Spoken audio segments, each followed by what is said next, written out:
There are many types of noises that you can actually add in as an effect inside of Corel Draw, and one of them is a 3D stereo noise. So in order to go ahead and add that in, first of all, you need to select out this particular image right here and then go around under effects right here just like this. Then what you need to do is you need to go to the noise section, and here you can see that 3D stereo noise is an option. So once you go ahead and do that, you can see that this is what you have right here. You can go ahead and change around the depth right here, and this is the 3D stereo noise that is actually generated right here. So you don't see the picture right here, and you can see that this is what you have right here.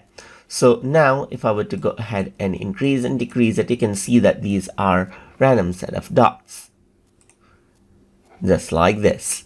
And this is what you can do. So you can go around and increase out the depth of the noise, and you can see that these are the indicators of how big the noise is, just like this. So this is what you have, as you can see.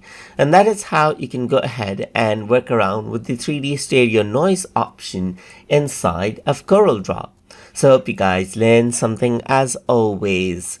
And as always, please like, comment, share, and subscribe.